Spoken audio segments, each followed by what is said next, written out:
l'émission Bonjour Côte-du-Sud.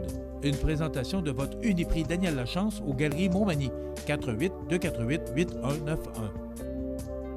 Chez Uniprix aux Galeries Montmagny, notre priorité, c'est d'abord vous offrir un service de proximité, personnalisé et professionnel. Vaste gamme de produits, les plus grandes marques dans les cosmétiques et un service rapide de livraison. Uniprix aux Galeries Montmagny, 418-248-8191.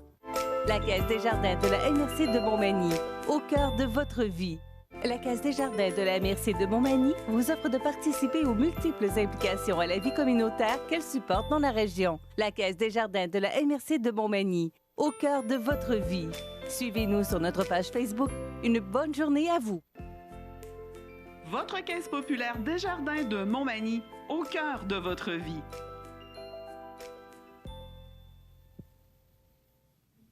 Jeudi 1er août 2019. Le 6 CI3S Chaudière-Appalaches en déficit de 5 672 812 $. C'est le mois national de récupération de médicaments. Vers une commission parlementaire sur Desjardins, plus de 16 milliards de dollars réclamés à Capital One, la technologie au service du plus grand labyrinthe au monde, le projet entrepreneurial agricole à la ferme Les Terres du Haut, SENC de Saint-Paul de Montmagny est lancé. Et côté sport, tout un succès pour la Coupe Stanley à Montmagny. Tous les détails de ces nouvelles dans un instant.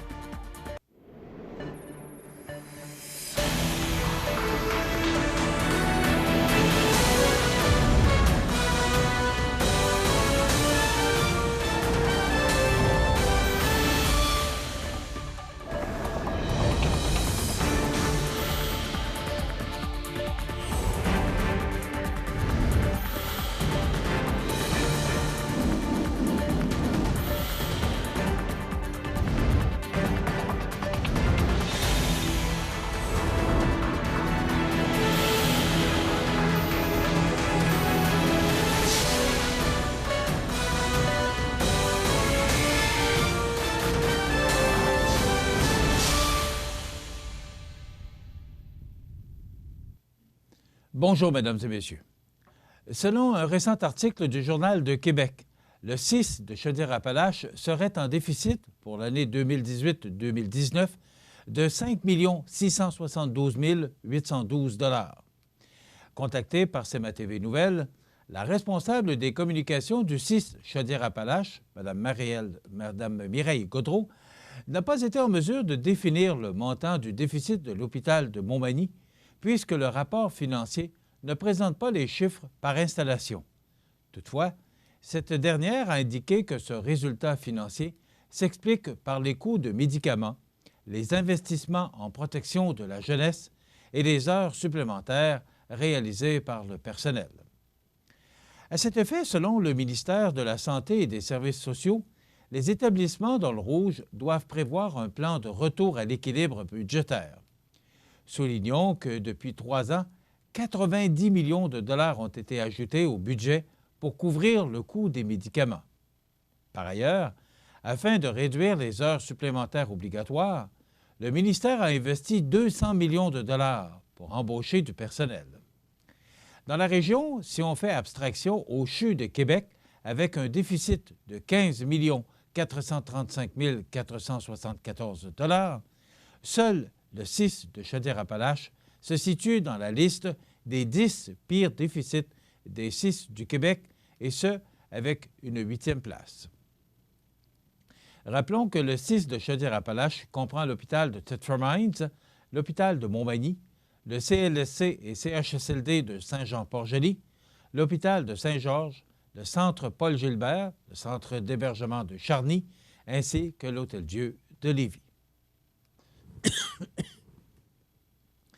L'an dernier, au mois d'août, des pharmacies locales ont récupéré 828 tonnes de médicaments périmés ou inutilisés à travers le pays, une hausse de 14 % par rapport à l'année précédente. Depuis 2013, Jeunesse sans drogue sensibilise les Canadiens à la nécessité de sécuriser leurs médicaments et de retourner ceux non utilisés en pharmacie. Chantal Vallerand, directrice générale de Jeunesse sans drogue Canada, déclare que le nombre de retours n'a cessé d'augmenter au fil des ans. Les parents sont de plus en plus informés sur l'importance de retourner les médicaments périmés ou non utilisés, car ces derniers peuvent être facilement accessibles par les jeunes et les mettre en danger. Une étude ontarienne révèle qu'un étudiant sur 7 au secondaire, soit 14 admet s'être servi d'un médicament d'ordonnance à des fins non médicales. La même étude révèle que 55 d'entre eux se sont procurés le médicament à la maison. L'objectif du mois national de récupération de médicaments est de sensibiliser les Canadiens à la réalité de l'usage problématique de médicaments d'ordonnance par les adolescents et à responsabiliser les parents à retourner tout médicament périmé ou non utilisé à la pharmacie de leur choix pour une élimination écologique et sécuritaire. Plusieurs organismes se sont joints à Jeunesse sans drogue pour promouvoir le mois national de récupération de médicaments. L'Association des pharmaciens du Canada, l'Ordre des pharmaciens du Québec, l'Association canadienne des chefs de police, l'Association pour la récupération de produits santé. En travaillant conjointement avec ses partenaires, Jeunesse sans drogue Canada sensibilise les Canadiens à de meilleures habitudes en ce qui a trait à l'usage, la façon de sécuriser les médicaments à la maison, la récupération et l'élimination des médicaments pour ainsi contribuer à modifier les comportements dans la vie de tous les jours des Canadiens. Le mois national de récupération de médicaments est par ailleurs appuyé par une campagne multimédia nationale diffusée à travers le pays et créée par l'agence FCB à Montréal. La campagne, appelée « Fée des pilules », utilise l'humour de façon astucieuse pour susciter des émotions positives afin d'inciter les parents à réfléchir aux problèmes et à agir en conséquence. Il est vrai que les pharmacies reprennent les médicaments inutilisés pour être éliminés de façon sécuritaire à longueur d'année. Or, le mois national de récupération de médicaments se veut l'occasion idéale pour rappeler aux Canadiens les risques reliés au mauvais usage de médicaments, et ce, principalement dans le contexte de la crise des opioïdes aux 4 coins du pays. Les opioïdes inutilisés peuvent aisément être ingérés accidentellement par des enfants, utilisés par des membres de la famille, ou même volés et dispersés sur le marché noir. Alors prenons tous quelques instants durant le mois d'août pour faire le ménage de notre cabinet à pharmacie, pour y retirer tout médicament inutilisé, périmé ou superflu, et faisons ce court trajet vers notre pharmacie locale, de conclure Christine Crudra, présidente de l'Association des pharmaciens du Canada. Selon le Journal de Québec, l'Assemblée nationale se penchera sur le vol massif d'informations personnelles chez Desjardins à partir du 28 août prochain. Lors de cette rencontre, prévue à 8h30, les parlementaires vont statuer sur un éventuel mandat d'initiative pour que la Commission des finances publiques puisse être saisie de ce dossier. Cette annonce, rendue publique mercredi, survient 2 semaines après la réunion d'urgence qui s'est tenue à Ottawa concernant la fuite de données au sein de l'institution financière québécoise. Et si une commission parlementaire est effectivement déclenchée, il y a de fortes probabilités que le gouvernement décide d'inviter les dirigeants de Desjardins afin qu'ils s'expliquent. Desjardins a annoncé le mois dernier que les renseignements personnels de 2,9 millions de ses membres ont été communiqués à des personnes à l'extérieur de l'organisation. Il s'agit des renseignements d'environ 2,7 millions de membres particuliers et de 173 000 membres entreprises, selon des informations fournies par la police de Laval à Desjardins. C'est un employé qui a accédé à ces données et a depuis été congédié. Hier, une deuxième demande d'action collective a été déposée contre Capital One. On en reparle après la pause. Au Canada, entre avril et novembre, l'hirondelle rustique fait son nid sur des constructions humaines. L'hiver, les hirondelles migrent vers le sud et l'Amérique centrale. Elles reviennent chaque année faire leur nid, souvent au même endroit. Les hirondelles rustiques cherchent les parcs et les champs pour se nourrir, mais les pesticides, les changements climatiques et d'autres facteurs menacent leur survie. Aidez-les en leur fournissant des sites de nidification et en jardinant sans pesticides. Et ce n'est qu'un début. Pour en savoir plus sur l'hirondelle rustique, visitez ffdp.ca. Une deuxième demande d'action collective a été déposée contre Capital One hier au Québec. Le montant des réclamations pourrait dépasser les 16 milliards de dollars seulement au Canada. La demande déposée par deux détenteurs de cartes de crédit Capital One, Michael Forian-Zidinski de Brossard et Elizabeth Price de Montréal, est pilotée par le cabinet d'avocats montréalais Stein & Stein. La banque américaine Capital One est plongée dans une crise sans précédent après s'être fait dérober des renseignements personnels de 106 millions de clients, dont 6 millions au Canada. La requête, déposée hier en Cour supérieure du Québec, district de Montréal, fait valoir que Capital One avait l'obligation d'assurer la protection des données personnelles et confidentielles de ses clients et de ses membres. La demande d'action collective, qui doit encore être approuvée par un juge, réclame que Capital One paie des dommages punitifs de 300 $ à chaque client impliqué, soit 6 millions au Canada, ainsi que d'autres montants non déterminés pour le moment. Les plaignants réclament également un plan de protection et de surveillance des dossiers de crédit et du vol d'identité sur 10 ans par une firme spécialisée comme Equifax ou TransUnion. À un coût moyen de 240 $ par année par abonnement à un service de surveillance, la facture de cette réclamation pourrait atteindre les 14,4 milliards de dollars sur 10 ans pour Capital One au Canada seulement. Hier, chez Capital One, personne n'a voulu commenter le dépôt de cette nouvelle action collective.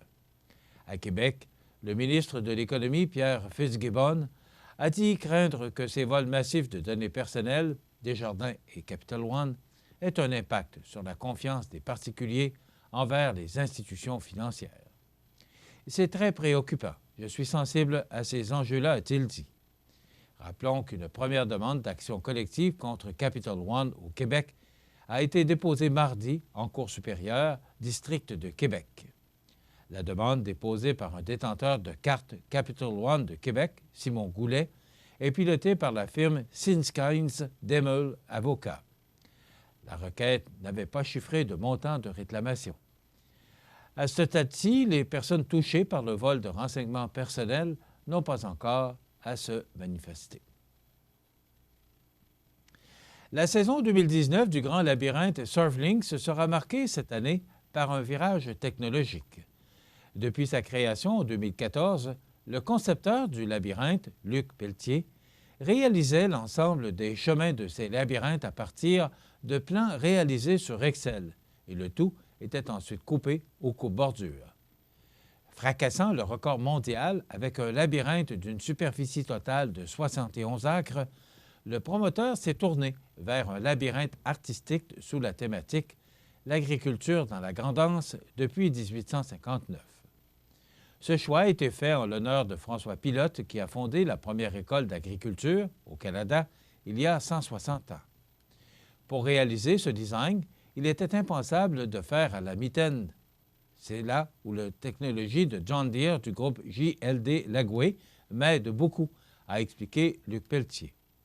Le design est intégré sur la cartographie du champ du labyrinthe et avec un GPS extrêmement précis, il suffit de suivre les formes sur l'écran et de les couper avec un tracteur à pelouse.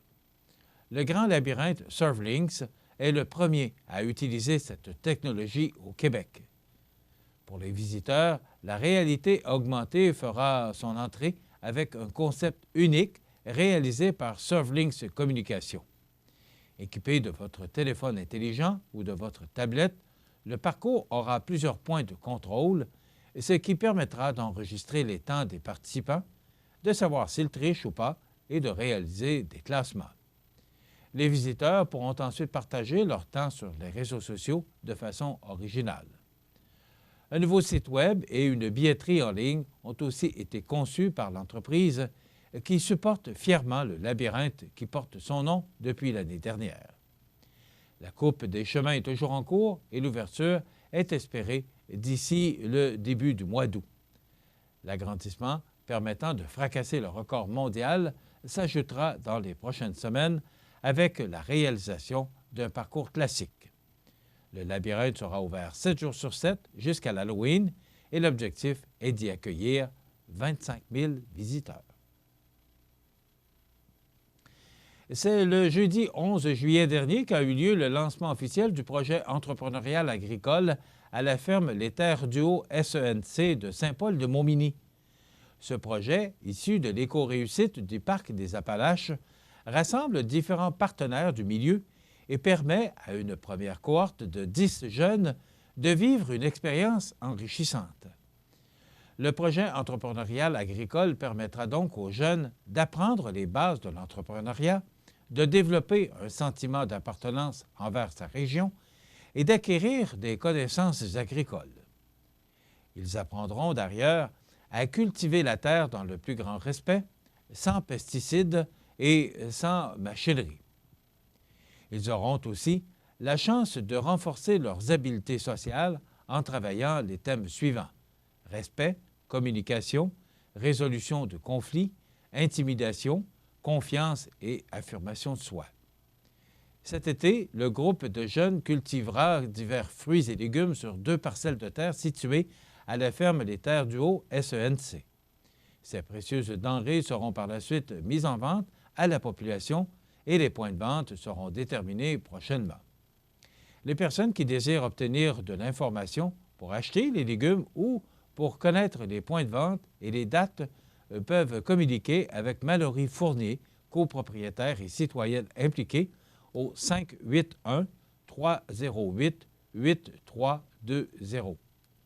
Rappelons que l'éco-réussite du Parc des Appalaches est un regroupement qui vise la réussite éducative des jeunes de 0 à 24 ans dans les 8 municipalités de Montmagny-Sud.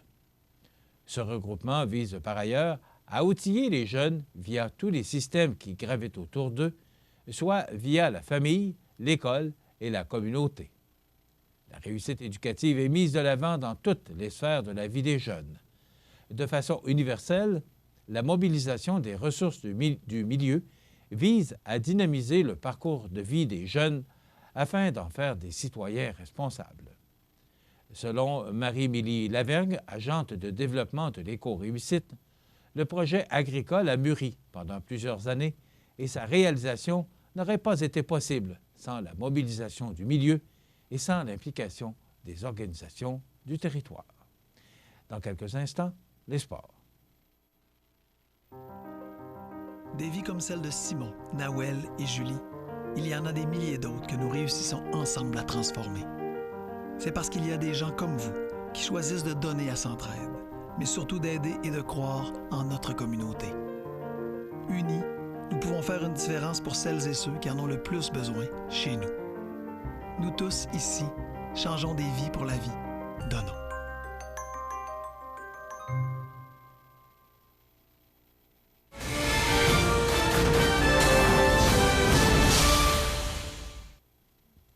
Côté sport, tout un succès pour la Coupe Stanley à Montmagny.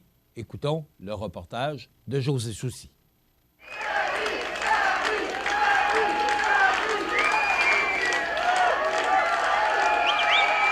Signe que les Magny-Montois sont des amateurs de hockey, plusieurs milliers de personnes se sont déplacées mercredi au centre-ville de Montmagny afin d'assister à la parade de la Coupe Stanley par leur vedette locale, le numéro 9 des Blues de Saint-Louis, Samuel Blais. Parti de l'aréna de Montmagny, Samuel Blais n'était pas seul avec le célèbre trophée, puisqu'un autre char allégorique composé de joueurs des Alliés le précédait. L'enthousiasme et la fierté étaient à son comble dans la capitale de Loi-Blanche en cette seule et unique journée où Samuel Blais avait pour lui la Coupe Stanley.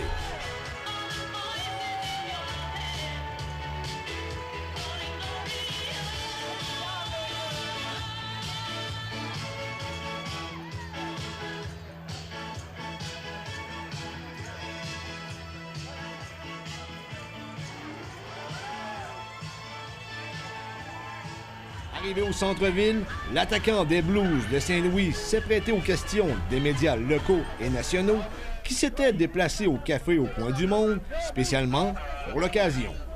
Par la suite, le numéro 9 s'est adressé à la foule rassemblée à la place Montel, décorée par ailleurs à l'effigie de champion de la Coupe Stanley.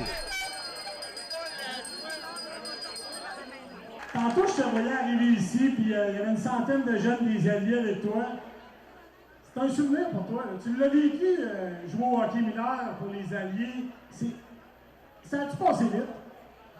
Oui, vraiment. Je peux te dire qu'aujourd'hui, j'ai 23 ans, puis tantôt, j'étais à l'Arena Montmagny, puis j'étais dans l'Arena, puis il y avait plein de souvenirs qui me revenaient dans ma tête, puis j'ai été fier de porter le logo des Alliés, puis à chaque fois que j'embarquais sur la glace, je me rappelle, je travaillais fort, puis aujourd'hui, tu sais, je suis ici, j'ai gagné la Coupe Stanley, puis pour moi, c'était une journée importante pour moi de la ramener dans ma ville, parce que tout le monde était présent pour moi au cours de ma carrière, puis ils m'ont toujours supporté dans les bons moments comme les mauvais moments. Puis, quand tu l'as soulevé, la Coupe Stanley, le soir où vous l'avez gagnée, à quoi ou à qui t'as pensé en premier? C'est sûr, ma famille en premier, tu sais, mes parents ont mis beaucoup d'argent pour que je sois rendu où je suis aujourd'hui, puis sans eux, je serais pas ici aujourd'hui. Mon frère, ma soeur, ils m'ont toujours supporté. Je l'ai pas toujours eu facile. Puis j'ai juste continué à travailler fort. J'ai continué à croire à mon rêve. Puis aujourd'hui, il n'y a personne qui peut m'enlever ce trophée-là des mains. Puis c'est un hommage au fait pour le reste de ma vie. Là. Cette activité bien organisée passera sans nul doute à l'histoire pour les gens de la région. C'était José Soucy pour CMA TV Nouvelles à Montmagny.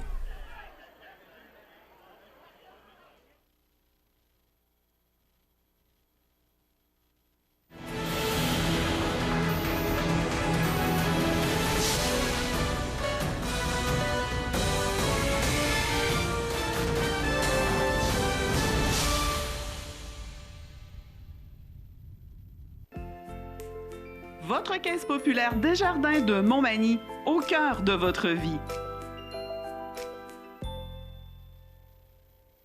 Les partenaires suivants sont fiers de s'associer à cette portion de notre programmation. Situé au cœur de la Pocatière, Iris dispose d'une variété de lunettes soleil, lentilles cornéennes et vous offre les services d'examen de la vue et le suivi de chirurgie au laser. Iris la Pocatière, 615 4e Avenue Pinchot, 856 15 22. Iris la Pocatière, faites l'expérience d'une meilleure vision maintenant.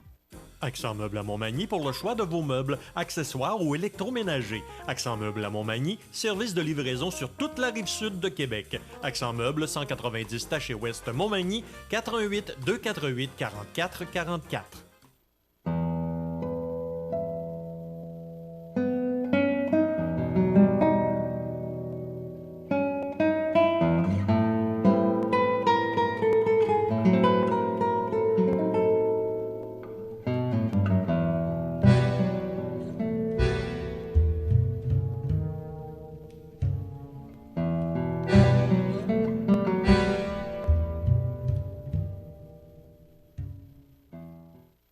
Les prévisions de la météo. Une présentation de Promutuelle Assurance Montmagny-Lillet. Toujours à l'écoute de vos besoins.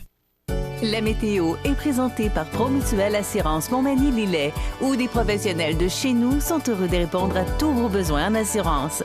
Promutuelle Assurance Montmagny-Lillet est là, dans la région, pour ses membres et la communauté. Alors, hier matin, souvenez-vous qu'on parlait de possibles orages, de temps nuageux, 60 de probabilité d'averse. Eh bien, du temps chaud et humide, c'est ce qu'on a connu hier. Si on fait un peu un résumé, parce que vous avez vu le reportage de José concernant cette journée de Samuel Blais à Montmagny, eh bien, durant la parade, là, c'était chaud, humide, c'était vraiment le soleil nous chauffait la couenne, si vous me prêtez l'expression. C'était chaud, là. C'était vraiment pour les gens qui étaient au soleil, particulièrement moi, parce qu'on était en avant du commerce de Décor Mercier pour justement regarder cette parade qui défilait là, dans les rues de Montmagny avec Samuel Blais. Bravo en passant à toute l'organisation parce que c'était vraiment très bien. Mais c'était chaud. Et après quoi, ça se terminait au centre-ville de Montmagny, à Place Montel, mais malheureusement, et comme prévu, un orage fort et il a tombé passablement de précipitations est venu un peu assombrir la fête là, aux alentours d'1 heure et quart. Et après ça, bien, ça s'est dissipé, ça s'est dégagé. Et là, du temps plus frais parce qu'il y a eu quand même de bons vents qui ont poussé cette humidité et ramené du temps beaucoup plus sec, plus frais. Alors, c'est ce qu'on connaît. Et puis, une nuit plus fraîche, vous avez probablement mieux dormi au cours de la nuit dernière. Maintenant, pour aujourd'hui, si on regarde l'image radar, bien, on vous montre, on ne la voit pas très bien, l'image radar. Bon, voilà. Alors, il y a quelques nuages là, qui apparaissent dans notre région, mais rien de bien important là, pour notre région, particulièrement aujourd'hui, parce qu'on nous prévoit là, un dégagement. Donc, ça veut dire que cette masse nuageuse que vous voyez, ce qui est en vert, disparaîtra pour laisser place à un beau soleil avec un maximum de 25 et facteur humidex 26. Donc, il n'y aura pratiquement pas d'humidité aujourd'hui. Indice UV ou de 7 élevé pour aujourd'hui. Ce soir et la nuit prochaine, quelques nuages avec un minimum de 14 degrés. Donc, c'est frais là, comparativement aux 20 et 22 degrés qu'on a connus il y a quelques jours. Demain, vendredi, du soleil, des vents devenant du sud-ouest. Parce que là, les vents soufflent de direction nord. Alors, les vents vont changer de direction et souffler sud-ouest demain avec des rafales à 40 le matin, maximum de 26. Et là, ça va se réchauffer et l'humidité va commencer à se réinstaller avec le facteur humidex. On pourrait osciller aux alentours de 29 degrés pour demain avec un indice UV de 7 ou élevé. Pour la nuit de vendredi à samedi, ciel dégagé, minimum de 19, donc ça recommencera à être chaud au cours de la nuit. Samedi, alternance de soleil et de nuages avec 60 de probabilité d'averse et un maximum de 24 degrés, 19 degrés pour Kamouraska, donc ce sera frais. Et on ne parle pas de soleil pour la région de Kamouraska, ça pourrait être plus de la pluie que de cette alternance de soleil dont on parle pour Montmagny et Lillet. Pour la nuit de samedi à dimanche, passage nuageux, 60 de probabilité d'averse, minimum de 15 degrés. Dimanche, c'est du soleil avec un maximum de 23 degrés et 22 pour Kamouraska. Dans la nuit de dimanche à lundi, ciel dégagé, minimum de 14. Pour lundi, la semaine débute sous les nuages avec un maximum de 22 degrés. Pour la nuit de lundi à mardi, nuageux, 60 de probabilité d'averse, minimum de 14. Pour mardi, du temps nuageux, 60 de probabilité d'averse et un maximum de 23 degrés. Pour la nuit de mardi à mercredi, du temps nuageux, 60 de probabilité d'averse, minimum de 16.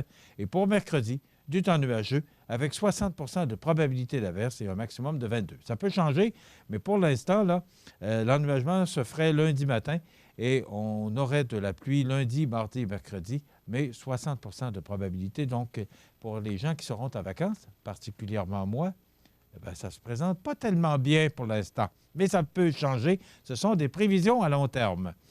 Les normales de saison, ce temps-ci de l'année, sont de 24 le jour, 11 la nuit. Le soleil s'est levé à 5h21 ce matin, se couchera à 20h16.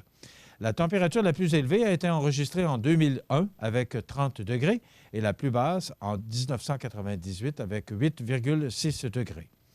On a reçu 9,4 mm de pluie en 2011. Je serais curieux de savoir combien on a reçu de millimètres de pluie hier durant l'orage parce qu'il a tombé un orage, mais de la pluie torrentielle. Je serais curieux de savoir. On aura probablement ces données par Environnement Canada sous peu. On a enregistré un 27,6 degrés hier sans le facteur humidex et on a vécu un minimum de 15,2 degrés au cours de la nuit dernière. On nous parle de 6,8 mm de pluie hier, des précipitations totales. Alors, ce serait, je viens de voir ces données sur Environnement Canada, donc on aurait reçu 7 mm, mais il me semble qu'il en a tombé beaucoup plus que ça, mais on va se fier à Environnement Canada. La pression barométrique est à 101,7 kPa. La tendance est à la hausse. La température actuelle, c'était frais ce matin, 12,4 degrés. L'humidité est très élevée, à 94 % et les vents sont calmes. Les heures de la marée pour ce jeudi 1er du mois d'août, parce que je veux vous faire remarquer qu'aujourd'hui, il faut changer la page du calendrier. On entreprend le 1er du mois d'août, voilà. La marée était basse à minuit 13, puis haute à 5h48, de nouveau basse à 13h et haute ce soir à 18h24. Voilà pour les prévisions de la météo pour le long terme. La résidence funéraire Boulanger vous propose une gamme complète de services personnalisés afin de répondre à tous vos besoins en matière de funérailles. Nous vous fournissons des installations et des services innovants qui répondent aux besoins en évolution des familles d'aujourd'hui. Nous prenons soin de tout afin que vous puissiez vous concentrer sur ce qui est le plus important, votre famille, vos amis et vous-même. Salon funéraire complètement rénové pour votre plus grand confort, grand stationnement, facilité d'accès. La résidence funéraire Boulanger, pour bien faire dans la dignité. Du 21 au 25 août, c'est le 31e Festival du Bûcher de Saint-Pamphile. Jeudi soir, c'est le traditionnel bingo avec 4 000 $ en prix. Vendredi, ouverture officielle, humour avec Réal Bellan, chanson country avec Robbie Johnson et les groupes Road Trip Country Band et Twins Brothers. Samedi, compétition forestière, tir de chevaux d'attelage, clown, maquillage pour enfants, spectacle avec les groupes LBA Band, Cain et La Grande Débauche. Dimanche, brunch, messe, compétition de toutes sortes. Le Festival du Bûcher de Saint-Pamphile, du 21 au 25 août. Visitez le festivaldubucher.ca. Vous regardez le réseau de télévision C'est ma TV. Les anniversaires IGA vous sont présentés par votre magasin Coop IGA Extra de Montmagny, qui vous rappelle que bien manger, ça commence dans votre magasin Coop IGA Extra de Montmagny. Venez vivre la différence à votre magasin Coop IGA Extra de Montmagny. Eh bien, comme je vous l'ai mentionné, il faut changer la page du calendrier ce matin. C'est le 1er du mois d'août. Eh oui, le mois de la rentrée scolaire et les changements de température, les soirées qui raccourcissent. Bien, c'est ça. Mais quand même, on ne peut pas se plaindre de l'été actuel. Mai et juin ont été difficiles, pluvieux, froids. Mais le mois de juillet, j'ai l'impression qu'à certains égards, on va battre beaucoup de records parce que ça a été très chaud, très humide. Et les gens qui ont vécu les vacances de la construction, là, vous avez été vraiment, vraiment choyés. Tant mieux pour vous. Maintenant, ce 1er du mois d'août, on veut souhaiter bon anniversaire à M. Yvon Poirier.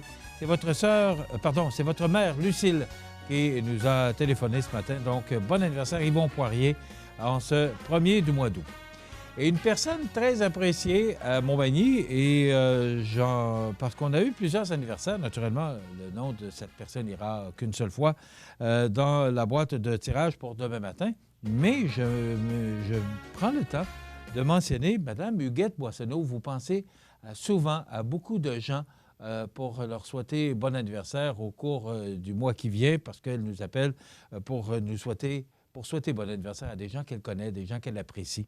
Bien, aujourd'hui, ce sont ces gens-là qui ont pris le téléphone pour nous téléphoner, pour vous souhaiter bonne fête, Mme Huguette Boissonneau. Bien, d'abord, Monique, Marcel, Gilles et Roger Bossé. Je vous ai souhaité bonne fête, Mme Boissonneau. Je pense que c'est lundi ou mardi, mais c'était bien le 1er août. Alors, il y avait une petite erreur qui s'était glissée là. Donc, Monique, Marcel, Gilles et Roger Bossé vous souhaitent bon anniversaire. Également, une grande amie, Claire, qui vous souhaite bon anniversaire, Mme Boissonneau. Également, les sœurs Bossé, qui vous souhaitent de passer une belle journée. Et aussi, eh bien, votre amie Gertrude, qui nous a téléphoné pour vous souhaiter bon anniversaire, Mme Huguette Boissonneau. Tous nos vœux vous accompagnent. Une belle journée. Une personne qui pense à beaucoup de gens au cours de l'année, bien, je pense que vous êtes récompensé ce matin. Alors, une belle journée de fête, Mme Huguette Boissonneau. Vous pouvez nous téléphoner en tout temps, 24 heures par jour, 7 jours par semaine, au 418-241-1313, poste 229. Vous savez qu'à tous les vendredis matins, parmi tous les fêtés de la semaine, nous procédons au tirage d'un certificat cadeau de 25 $ offert par votre magasin Coop IGA de Montmagny. Aujourd'hui, c'est l'anniversaire, le 1er août, à Mesmer, de son vrai nom, Éric Normandin, artiste québécois qui pratique l'hypnose sur scène depuis les années 90. Mesmer a 48 ans.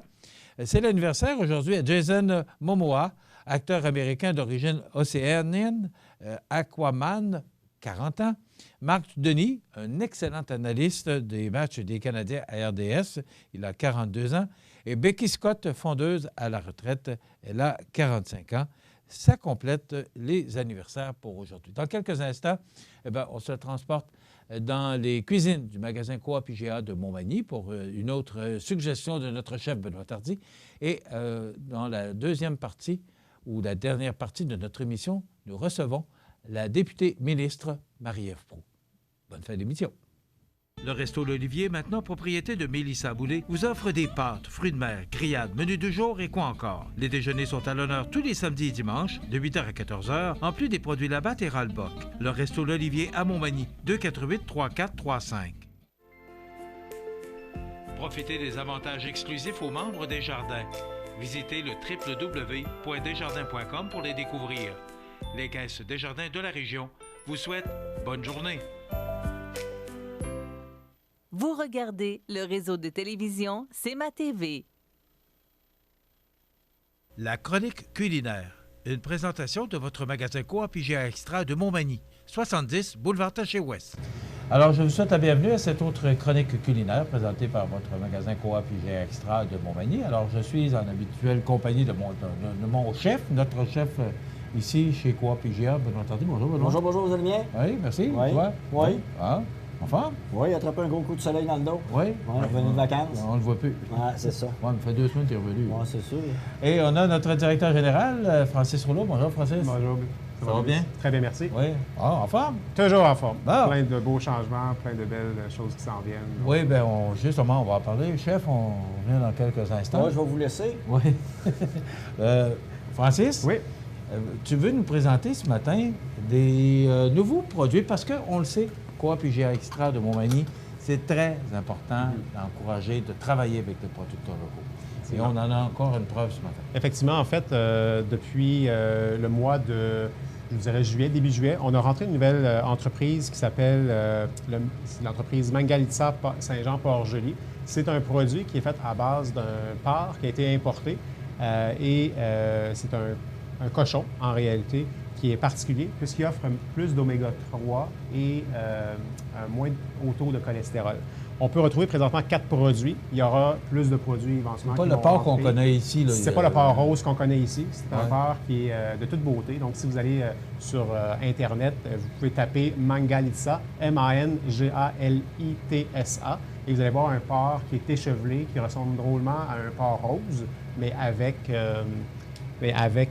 des cheveux comme un mouton, un petit peu, si on veut. Donc, c'est très, très joli. Et elle est exclusive au Québec présentement à avoir ces porcs d'importation-là. Et elle fait 4 produits, dont du lard fumé, qu'on peut utiliser pour faire des gratins de pommes de terre, qu'on peut utiliser dans des... Juste pour faire, entre autres, des fèves au lard. Des fèves au lard, effectivement. On a aussi un gras de porc qui est liquéfiable, donc on peut faire la cuisson avec ça, tout simplement. Petit pâté de foie au poivre aussi, à base du porc Mangalitsa. Et vous avez la fameuse saucisse merguez là, au chevreau, qui est disponible aussi et qui est sans gluten. Donc, pour les gens qui sont sensibles à tout ce qui est gluten, on a un produit ici qui est sans gluten. Vous pouvez les retrouver dans le département des produits surgelés à côté des produits laitiers, dans la section de la viande avec les fondus de bœuf, de porc et de poulet. Et à la même endroit aussi que les saucisses, les gars de saucisses qui proviennent de l'Estrie. Donc, ces produits-là, on les retrouve. Et encore une fois, on démontre que IGA est très sensible à ce qui se produit localement. Eh bien, merci. On va aller rejoindre notre chef. On va continuer notre discussion. Chef, aujourd'hui, c'est un brie pané à la ciboulette et paprika fumé. Oui, c'est encore... je suis dans le fumé puis dans les fines herbes. C'est toujours le fun avec les fines herbes qu'on a dans tous les jardins. De toute façon, moi, j'en ai beaucoup à la maison. Puis ici aussi, on a toujours notre marque Compliment qu'on a dans nos comptoirs. Puis en plus, on a un beau panier suspendu avec les fines herbes qu'on a eu là, au moins un mois. Je pense que ça donne un beau look. Puis je pense que... c'est un beau produit à voir, puis si vous voulez les trouver, ils sont dans les fruits et légumes. OK. Oui. Puis il y a un choix varié, c'est pas le choix qui manque. Là. Oh non, mais on a beaucoup de variétés, puis je pense que c'est de s'habituer à travailler avec. Puis si vous avez des questions, des idées pour faire des choses, comme dans les autres recettes, je suis capable de vous trouver n'importe quelle recette. On est rendu déjà à 145, monsieur. Oui, c'est bon. Hein? 145 recettes. Oui. Donc, ça avance. Ah, oui. Pourquoi un brie pané? Parce que je trouve la petite panure, qu'est-ce qui est le fun, on peut le faire chauffer présentement, puis le lendemain, on peut le mettre sur le charcot. Juste pour le faire comme griller, saisir. C'est comme des fondants, dans le fond. Là, j'ai pris... là, lui, c'est un brie, on apprend un oka. À ce temps, il y a du oka fumé, il y a du brie, il y a plusieurs sortes. Puis le monde ne pense pas à manger avec ces produits-là. Ils mangent plus un petit crouton ou ça, mais vous pouvez faire des sauces, vous pouvez faire d'autres choses, tout. Ce que tu nous proposes aujourd'hui, c'est une entrée? Oui, une petite entrée, oui. Okay. On peut le faire en petits cubes, mais là, je vais vous le faire comme une petite entrée que je ferais dans un restaurant un petit peu. On va commencer. J'ai ma panure, j'ai pris. On a de la farine, on a toujours du lait. On a notre panure Griscol, puis s'il vous reste des pains tout secs, vous pouvez le faire maison, ça vous fait la même chose. Qu'est-ce que je vais faire? Je vais prendre mon paprika fumé que je vais venir intégrer dans ma panure, comme ceci. On va mettre sel, poivre. Tant que tu prépares ça, oui. on va profiter de la présence de notre directeur Oh, général oui, pour savoir vous un pouvez y peu, aller. essayer de le faire parler sous la torture, parce que ça va faire 55 ans au mois d'octobre. Effectivement. Ça fait, parce qu'on en parlait dans une autre chronique, ça fait déjà 5 ans qu'on a souligné les 50 ans de IGA, le temps passe. Est-ce que beaucoup de choses qu'on peut s'attendre à l'automne, Francis? Bon, on a parlé des caisses rapides. Est-ce que ça s'en vient? En fait, on commence à y penser un peu? En fait, le tout est déjà commandé. Les plans sont envoyés à l'aménagement. On a déjà reçu actuellement les caisses libre-service au niveau des caisses, les grosses caisses. On va éventuellement, possiblement aussi intégrer 4 petites caisses indépendantes au département du prêt-à-manger pour faciliter ça ira un petit peu plus vite au niveau des heures de dîner, au niveau des heures de repas. Il y aura aussi certains changements dans les fruits et légumes qu'on envisage pour réduire les sacs de plastique et l'emballage. Des changements de comptoir éventuellement aussi à venir pour s'assurer d'avoir des laitues fraîches qui sont crispées, qui ont de la saveur, qui ont un bon look. Ce sera des gros investissements en fait qui vont être faits de la part de l'entreprise, mais qui vont être très, très bénéfiques pour du long terme aussi à ce moment-là. Donc, les caisses libre-service, c'est toujours en cours. On n'a pas la date officielle d'installation. Les changements dans les départements de fruits et légumes au niveau des comptoirs, ça suit son processus. On envisage possiblement faire un changement dans les fruits et légumes entre le mois de novembre et avant Noël, si le tout se passe bien. On a aussi possiblement des projets de relampage pour le souci d'économie d'énergie. Donc, possiblement qu'on va faire un changement de lampe en magasin, autant au niveau des comptoirs qu'au niveau du plafond du magasin, en bénéficiant de certaines subventions gouvernementales aussi auprès de Hydro-Québec. Puis, nos petits sacs recyclables. On ne changera pas le chef, là. Le chef, on va le garder. Il fait une bonne job jusqu'à présent. Jusqu'à présent, c'est le regarde l'employeur, regarde le patron qui vient de parler. Non. On revient à la recette. Oui, c'est ça. Comme j'ai fait, j'ai mis mon paprika, j'ai mis un petit peu de ciboulette. Celui qui aurait aimé plus une épice plus forte, on aurait pu mettre du thym. Mais tout dépendant des goûts. Là, on peut tout faire, mais là, je vais le faire à la ciboulette. OK? Je vais prendre mon brie. Moi, je vais enlever la croûte ici. OK? Là, qu'est-ce que je vais faire? On va le mettre... Là, je vais le faire en triangle, comme ça. OK? Qu'est-ce que je vais le faire, moi? On va passer un petit peu dans la farine. Toujours sel, farine. OK, on ne fait pas comme dans les autres recettes, là, une préparation de panure. On peut simplement le tremper de même. On va le tremper comme ça. On va le faire pour lui donner une bonne croûte. OK? Ça, c'est parce que l'huile, elle va venir pénétrer, mais elle ne viendra pas venir, comment je pourrais dire, terne. Quand vous allez goûter, ça ne goûtera pas l'huile. OK? On va le refaire une fois. OK? Ensuite, je vais venir mettre mon paprika comme ceci. Même si tu le trempes dans le lait, la farine reste collée sur le fromage? Oui. Là, je l'ai remis dans le lait. Vous voyez, là, le paprika est tout dessus. On n'oubliera pas les petits bouts. OK? On l'a fait une fois. On va le refaire une fois. Si vous aimez vraiment la croûte, là, vous pouvez le faire 2-3 fois. La croûte va juste être plus épaisse. Okay. Plus tu le fais de fois, plus ça devient croustillant. OK. Dis-moi, Benoît, on pourrait-tu le faire aussi avec un brie rond ou un camembert rond avec la croûte? Oui, oui, vraiment. Okay. Oui, ce serait super bon. Je pense que ça donnerait un produit plus, comment je pourrais dire, pour un groupe. Tu sais, 3-4 personnes, vous le faites maison. Même, vous pouvez le paner, le mettre dans le frigidaire. Puis vous le passez. Si vous avez une petite friteuse, je pense que vous allez le rester peut-être une 45 secondes environ. C'est vraiment de prendre, si c'est vraiment un camembert mou, là, faites attention parce qu'il va éclater. OK. C'est vraiment bien. Ou vous pouvez prendre un Oka. Lui, vous allez le rester un petit peu plus longtemps. Mais sauf qu'il va venir mou à l'intérieur, il va être semi-froid, il ne viendra pas... comment je pourrais être trop mou. Donc, ça veut dire qu'il y a une particularité pour chacun des fromages? Oui, c'est ça, c'est de faire attention. Puis si vous n'êtes pas sûr avec le fromage que vous avez, vous avez qu'à venir me voir. Ensuite, on va venir le mettre ici, comme ça. Là, c'est un brie qu'on a pris. Oui, c'est un petit brie. Vous allez voir, ça ne sera pas bien long. Qu'est-ce qui est bon aussi, on aurait pu prendre du miel de trèfle aussi pour mettre par-dessus tantôt.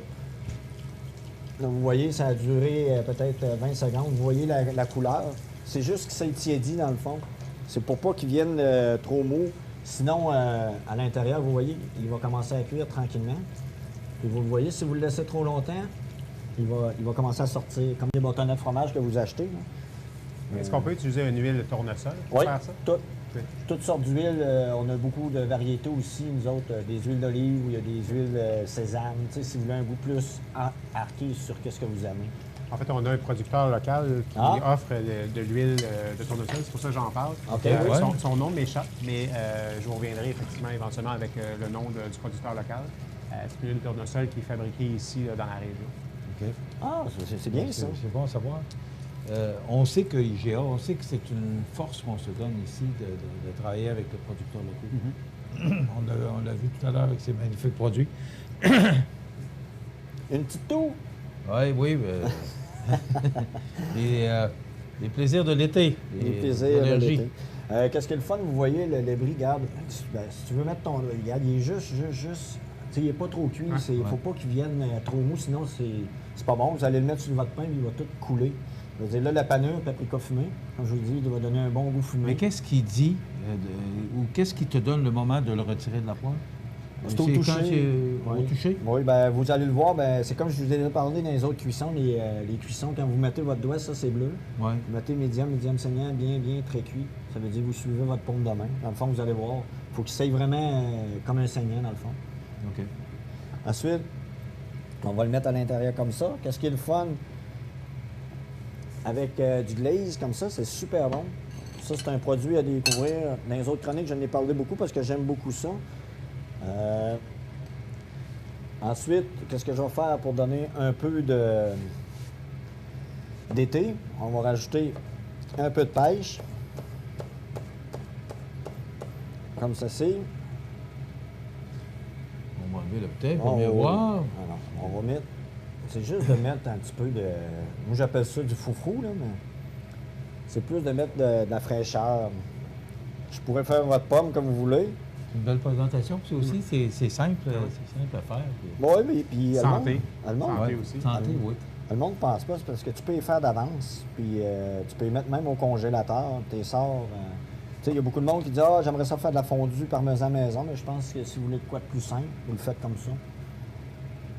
Alors, on fabrique... La petite pomme que j'ai ratée. Oui. C'est rare, j'en fais 3 fois, j'en fais. Elle n'est pas belle, je ne la mettrai pas. On va se mettre du concombre. Tu sais, tout est de...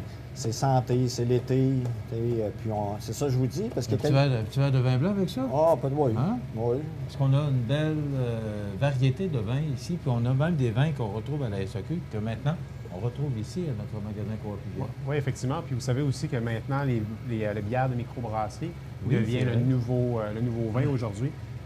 Donc, on a entré, en fait, depuis les 3 dernières semaines, plus de 55 variétés de bières de microbrasserie brassées ici dans la région du Québec, là, à Montréal. Oui, puis particulièrement la brasserie Côte-du-Sud qu'on a ici.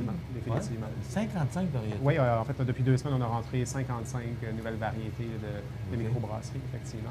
Il y en aura d'autres qui vont rentrer aussi de la région de Trois-Pistoles, éventuellement. Donc, je suis à la recherche présentement de contacts. Qu'on retrouve où exactement, Francis? Ça va être dans la section du vin, qui est complètement au fond du magasin, après les produits surgelés. OK. Effectivement. Bon, ça vous donne... On va finir par le glaze. Le glaze, parce que c'est un concentré de balsamique réduit, dans le fond. C'est comme vous avez un vinaigre balsamique à la maison, vous pouvez le rester réduit, mais vous êtes mieux de l'acheter, ça va vous coûter moins cher. Dans le fond, c'est super bon. Moi, je trouve, puis ça donne une belle décoration. Ça vient finir vos choses. Benoît est toujours très... fancy. La présentation très pointue. C'est méticuleux. Pointilleux. Méticuleux. C'est le bon terme. C'est vrai. Alors voilà ce que ça donne comme présentation pour ce brie pané à la ciboulette et paprika fumé. Je vous rappelle que, parce que ça va bien pour les faire, là, mais si vous voulez voir ou vous préparer cette recette-là, vous allez sur le site de cmatv.ca, sous l'onglet chronique, et vous allez voir IGA. Vous cliquez sur IGA et vous allez voir cette chronique ou 144 autres. On est déjà rendu à 145, Francis. Alors, c'est toutes sortes de suggestions, puis aussi qu'on peut, avec tous les produits qu'on retrouve ici, dans ce magnifique magasin. Génial. On rappelle en terminant ces nouveaux produits, Francis, qu'on retrouve. C'est un producteur de Saint-Jean-Port-Joli. Effectivement, qui est le porc Mangalitsa, qui est un porc de porc d'importation, mais élevé ici actuellement à Saint-Jean-Port-Joli. Et qu'on retrouve exactement? Dans les produits de viande, dans les portes surgelées, près des produits congelés de crème glacée, de fondu au porc, au bœuf et au poulet. Puis je cuisinerai, je les essayerai, puis je vous dirai. Oui, c'est une on très essayera bonne une petite recette au pire, puis on y goûtera tous ensemble. Ça sera fun. Dans le mois d'août, il y aura en fait une dégustation faite par la propriétaire près de ses comptoirs qui va vous faire déguster la saucisse merguez. Donc, comme on est le 1er août aujourd'hui, alors à partir du mois d'août, vous pourrez goûter et apprécier ces nouveaux produits de porc spécial. Oui. Je pense que c'est le bon terme. Les moutons cochons, non? Merci beaucoup pour notre santé, notre chef, que vous pouvez retrouver si vous avez des questions. Vous le retrouverez au Mets Préparé. Et Francis Rouleau, directeur général du magasin Coop IGA. Merci beaucoup d'avoir été avec nous. Voilà, ça complète notre chronique culinaire pour aujourd'hui. Chronique présentée par votre magasin Coop IGA Extra de Montmagny. Ça complète. Habitation Monseigneur Deschênes, une résidence privée pour aînés située au cœur de Montmagny. Personnel compétent en service 24 heures sur 24. Infirmière, entrée sécuritaire contrôlée et bien plus.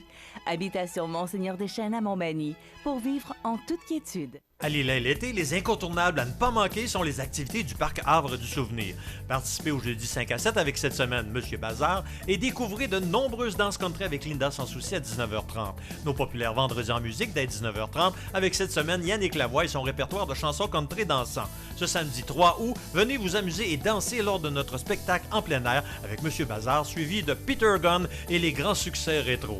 Toujours plein d'activités au Parc du Havre du Souvenir de Lillet.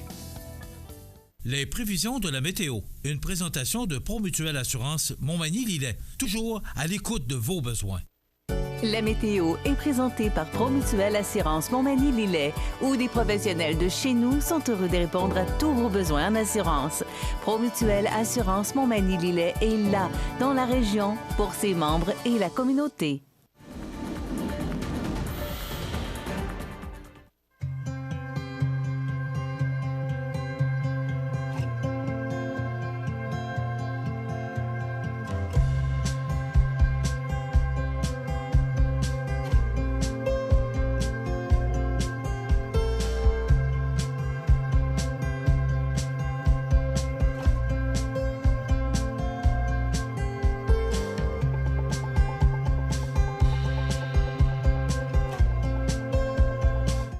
Les partenaires suivants sont fiers de s'associer à cette portion de notre programmation. Du 21 au 25 août, c'est le 31e Festival du Bûcher de Saint-Pamphile. Jeudi soir, c'est le traditionnel bingo avec 4 000 $ en prix. Vendredi, ouverture officielle, humour avec Réal Bellan, chanson country avec Robbie Johnson et les groupes Road Trip Country Band et Twins Brothers. Samedi, compétition forestière, tir de chevaux d'attelage, clown, maquillage pour enfants, spectacle avec les groupes LBA Band, Cain et La Grande Débauche. Dimanche, brunch, messe, compétition de toutes sortes. Le Festival du Bûcher de Saint-Pamphile, du 21 au 25 août. Visitez le festivaldubucher.ca.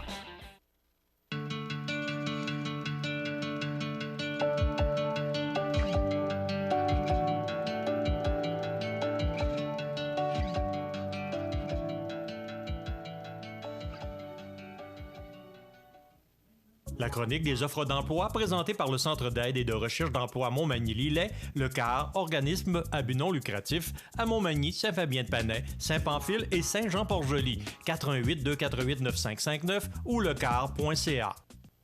Alors, c'est le temps de vous présenter maintenant notre chronique des offres d'emploi de ce jeudi 1er du mois d'août 2019. Situé à Cap-Saint-Ignace depuis 1997, ProLam se trouve parmi les joueurs du haut niveau sur le marché nord-américain de plancher de remorque. Alors, ProLam est à la recherche actuellement de journaliers, journalières pour effectuer des tâches reliées au processus de transformation du bois et est également à la recherche d'électromécaniciens, mécaniciennes pour relever des défis de maintenance diversifiés, électrique, mécanique, hydraulique, pneumatique, dans un environnement où la technologie est omniprésente. Les emplois à combler sont à temps plein, permanent. La formation au poste de travail est donnée sur place par du personnel qualifié et des formateurs externes. Les conditions de travail offertes sont très compétitives et l'environnement est structuré et sécuritaire. Si ça vous intéresse, eh bien, vous faites parvenir votre curriculum vitae à rh@prolamfloor.com, rh@prolamfloor.com. Montel, qui est la pionnière en matière de solutions de systèmes de rangement mobile haute densité en Amérique du Nord, est actuellement à la recherche de techniciens et techniciennes en génie industriel. Et les fonctions, voilà. Planifier, développer et mettre en œuvre des projets essentiels à l'amélioration continue conjointement avec le responsable amélioration continue. On doit détenir un DEC en technique de génie industriel, formation ou expérience équivalente. On est également à la recherche de techniciens, techniciennes, dessinateurs, programmeurs. Donc, le titulaire du poste prépare, conçoit les dessins destinés à la production. Il assume la logistique pour la fabrication des pièces en usine. Il sera aussi responsable de la programmation de la plieuse automatisée. La personne doit détenir un DEC en technique de génie mécanique, option conception ou fabrication mécanique ou une formation équivalente naturellement à la connaissance des logiciels Autodesk, Inventor et Office serait un atout. Ces 2 emplois vous intéressent, vous faites parvenir votre curriculum vitae à rh@montel.com, rh@montel.com. Vous pouvez également vous rendre sur le site du car.ca si vous êtes à la recherche d'emploi ou encore pour une orientation professionnelle, coaching de carrière, service de placement. Le car.ca, c'est 4 points de service à Montmagny, Saint-Fabien-de-Penay, Saint-Pamphile, Saint-Jean-Port-Joli. Vous pouvez contacter les spécialistes de l'emploi au 88-248-9559 ou encore vous pouvez aller voir sur le site du car.ca. Il y a une multitude d'offres d'emploi pour vous et vous pouvez ensuite communiquer avec les gens du car pour avoir plus d'informations sur ces emplois. Voilà, ça complète notre chronique des offres d'emploi de ce jeudi 1er du mois d'août. La chronique des offres d'emploi présentée par le Centre d'aide et de recherche d'emploi Montmagny-Lillet, le CAR, organisme à but non lucratif, à Montmagny, Saint-Fabien-de-Penay, Saint-Pamphile et Saint-Jean-Port-Joli. 88-248-9559 ou lecar.ca.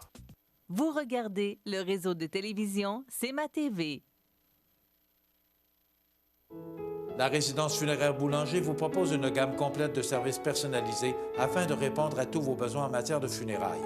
Nous vous fournissons des installations et des services innovants qui répondent aux besoins en évolution des familles d'aujourd'hui. Nous prenons soin de tout afin que vous puissiez vous concentrer sur ce qui est le plus important, votre famille, vos amis et vous-même. Salon funéraire complètement rénové pour votre plus grand confort, grand stationnement, facilité d'accès. La résidence funéraire Boulanger, pour bien faire dans la dignité. Le réseau de télévision C'est ma TV vous présente les avis de décès. À l'Hôtel-Dieu de Lévis, le 14 juillet 2019, à l'âge de 69 ans, est décédé M. Fernand Lavoie, conjoint de Mme Yolande Breton. Il était le fils de feu M. Paul-Émile Lavoie et de feu Dame Thérèse Fournier. Il demeurait à Lévis. La famille recevra les condoléances à la maison funéraire Laurent-Normand, 115 rue Saint-Louis, Montmagny, samedi 3 août à compter de 10 heures. Un hommage aura lieu par la suite, à midi, à la salle commémorative du complexe funéraire. Les cendres seront déposées au cimetière de Montmagny. La famille désire remercier le personnel des soins palliatifs de l'Hôtel-Dieu de Lévis ainsi que le Dr Pelletier pour leur dévouement auprès de Fernand. Vos témoignages de sympathie peuvent se traduire par un don à la Maison d'Hélène ou à la Société de recherche sur le cancer. Des formulaires seront disponibles au salon. La direction a été confiée à la maison funéraire Laurent-Normand, 115 rue Saint-Louis, Montmagny.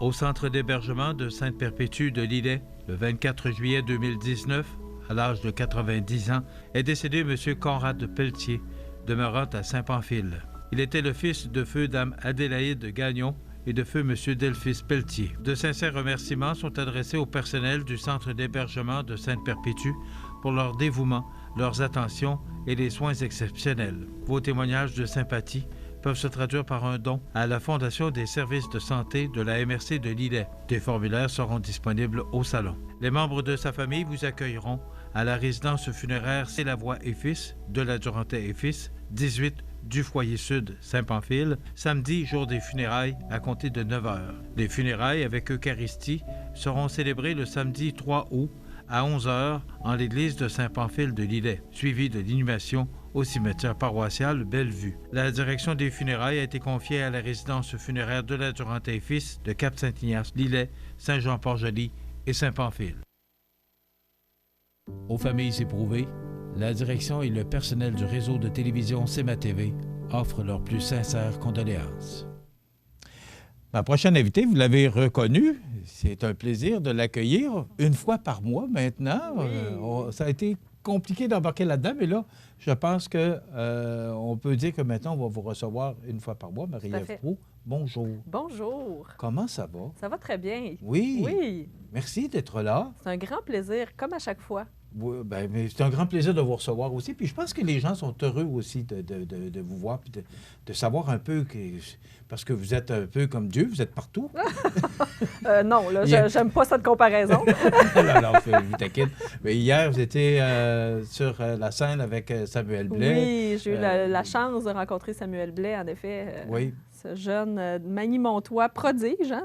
C'est un prodige du hockey. C'est impressionnant quand même ce qu'il a réussi à faire. Puis je suis toujours émue, moi, quand je vois ça, des jeunes comme ça qui se démarquent rapidement en bas âge. Quand même, à 23 ans, gagner une Coupe Stanley, c'est pas tout le monde qui peut avoir ça sur son CV.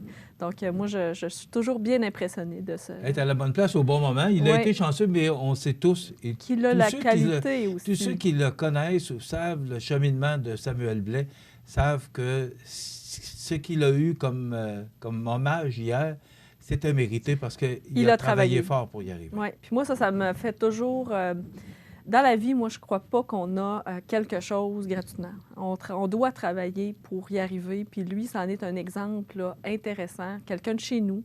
Moi, ça me rend fière de voir des jeunes comme Samuel Blais comme ça travailler fort puis arriver à avoir une Coupe Stanley. C'est chapeau, bravo.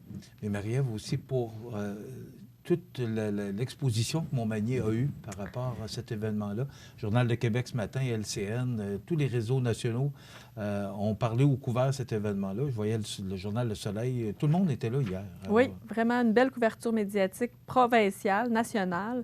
Ça, c'est pas rien pour Montmagny. Je pense que pour la région aussi, c'est une belle retombée. Puis il devient un ambassadeur de la région là, internationale. Aussi, hein? oui. Fait qu'on peut voir ça comme ça. Marie-Ève, on a plusieurs sujets à discuter. Je vais d'abord tout de suite vous parler de l'histoire des ambulanciers. Oui. Bon, je veux revenir là-dessus. C'est un article qu'il y a eu dans le journal Loi-Blanche par rapport au président là, de la section locale, de la section de Saint-Jean-Port-Joli particulièrement, qui est inquiet par rapport au... on appelle ça horaire de faction ou horaire à l'heure. Oui. Bon, horaire de faction, ce sont les gens qui sont à la maison, sont en devoir 24 heures sur 24, mais peuvent le faire à la maison. Alors, s'ils ont un appel, il faut qu'ils s'habillent. On donnait l'exemple, si c'est l'hiver, il faut déblayer la voiture, se rendre pour aller chercher l'ambulance. Alors, il y a un délai. On sait que des fois, les délais sont très serrés par rapport à sauver des vies. Tout à fait. Et il y a l'horaire à l'heure. Bon, ça veut dire que les gens travaillent sur des quarts et quand la journée est finie, ce sont d'autres ambulanciers qui prennent le travail. Maintenant, on sait que le 13 juillet, toujours selon l'article du journal Loi-Blanche, il y a eu 6 heures, il n'y avait pas d'ambulance dans la région. Alors ça commence à devenir problématique. Et le président, M. Lévesque, disait que ça fait depuis 89 que c'était temporaire, mais ça fait 30 ans. Est-ce que, je sais que vous avez été sensibilisé au problème, qu'en est-il? Où est-ce qu'on en est? Vous n'êtes pas ministre de la Santé, non, mais quand même... mais je travaille de pair avec quand même la ministre de la Santé dans ce dossier-là parce que ce n'est pas seulement que dans l'îlette Nord que le problème est vu et vécu. D'abord, moi, j'ai beaucoup été interpellée par une équipe de la Pocatière pendant la campagne électorale. Puis, depuis que je suis ministre responsable de la Gaspésie, du Bas-Saint-Laurent et de Chaudière-Appalaches, c'est 3 régions extrêmement touchées par ces différents types d'horaires. Donc, ce que je peux vous dire par rapport à ça aujourd'hui, c'est que pour moi, c'est inacceptable qu'il y ait des découvertures de services, tant ambulanciers qu'hospitaliers. Je prends le cas de la Pocatière, où il y a eu des découvertures de services au cours des dernières années importantes. Puis pour les ambulances, c'est aussi important parce que c'est quand même la sécurité de la population qui est en jeu. Fait que ça, pour moi, c'est prioritaire. Puis je vais tout faire pour s'assurer que ça n'arrive pas, ce genre de situation, ce qui est arrivé dans l'île Sud. Maintenant, il y a des situations particulières. C'est très complexe, ce dossier d'horaire à l'heure ou d'horaire en faction. Puis il y a des coûts associés à cela. Dans le Témiscouata, dans certaines régions de la Gaspésie, ça a été transformé au cours de la dernière année. Fait que notre gouvernement travaille à améliorer la situation dans des endroits critiques. En ce moment, ici, là, ça commence à être critique, puisque la Pocatière vit depuis quelques années aussi. ça commence à être critique parce que là, les ambulanciers de ces régions-là décident de s'en aller dans d'autres secteurs autour où il y a des horaires à l'heure plutôt qu'à faction. Donc là, c'est ça, moi, qui commence à m'inquiéter. Mais en ce moment, j'ai une très bonne communication avec Danielle Mécan, puis elle fait un très bon travail. Puis je le sais qu'on va arriver à des solutions là, au cours des prochaines années pour améliorer cette situation-là et surtout offrir une sécurité pour les populations, là, même en milieu rural. Donc, ça pourrait... on commence à travailler à mettre les employés à l'heure? Bien, au lieu là, de faction? Moi, je ne rentrerai pas dans le détail, puis je ne pourrais pas vous donner d'échéancier aujourd'hui. Ouais. C'est quand même là, la ministre de la Santé, elle travaille là-dessus. Puis comme je vous dis, il y a déjà des régions où il y a eu un changement de mode de financement des salaires des employés, dans le fond, des ambulances. Donc, à partir de là, quand sera la Pocatière, quand sera l'îlette Nord, j'ai aucune idée, ça. Puis la ministre de la Santé non plus n'est pas rendue là. Hein, il y a beaucoup de priorités en santé. Il y avait du rattrapage à faire, entre autres, pour les personnes âgées, pour les services là, aux urgences. Donc, on travaille là-dedans, puis on essaie de mettre le mieux possible les services à la population là, en priorité, puis la sécurité de la population aussi. Mais il ne faut pas perdre espoir, puis on va s'assurer que les découvertures de services comme on a vécu dans l'îlette Nord, ça se reproduise le moins possible. Ça m'amène à vous parler d'un sujet parce que cette semaine, on annonçait un déficit pour le CIS de Chaudière-Appalaches de 5 700 000 $. On a essayé d'avoir les chiffres pour l'hôpital de Montmagny, mais on ne peut pas les donner parce que c'est par secteur. Donc, ça comprend Thetford Mines, Lévis. Mais 5 millions, c'est inquiétant. Puis on est quand même en 8e place. Là. On est dans les 10 pires. C'est ce que mentionnait la nouvelle. Est-ce qu'il y a lieu de s'inquiéter, Marie-Ève, pour notre hôpital? Parce que vous savez comment c'est important. On regarde juste comment l'IRM, les gens se sont tellement impliqués pour chercher 2 200 000 $. Est-ce qu'il y a lieu de s'inquiéter par rapport à ce déficit-là, particulièrement pour Chaudière-Appalaches, mais pour notre hôpital? Je dirais que non. Vraiment, pour moi, surtout particulièrement dans la région ici, on a des services de santé très dynamiques, bien structurés, qui donnent l'exemple partout au Québec. Montmagny est une des urgences, entre autres, où il y a le moins de temps d'attente. Il y a même des gens de l'extérieur qui viennent ici à l'urgence. C'est moins long à attendre ici. Partir de Montréal, venir attendre ici, se faire soigner, puis retourner chez eux, que d'attendre à Montréal directement. L'équipe médicale est très dynamique et volontaires. Ils font un travail exceptionnel ici dans la région. Puis des hôpitaux régionaux, là, de plus en plus, on s'en va vers ça. La médecine rurale, médecine régionale. D'ailleurs, j'ai annoncé au cours du printemps l'ouverture d'une école de médecine spécialisée en médecine périphérique et rurale. Oui. Donc ça, c'est intéressant parce que là, on va avoir des spécialistes au Québec pour faire de la médecine à distance, de la médecine différente que dans les hôpitaux. On veut sortir là, de ce système qu'on a. Puis le vieillissement de la population, la grandeur de notre territoire nous amène à réfléchir aujourd'hui les services différemment. Tu sais, là, on voit un déficit, mais c'est un signe pour moi qui est temps de renouveler nos façons de faire, renouveler nos approches, réfléchir différemment à comment on peut offrir les soins.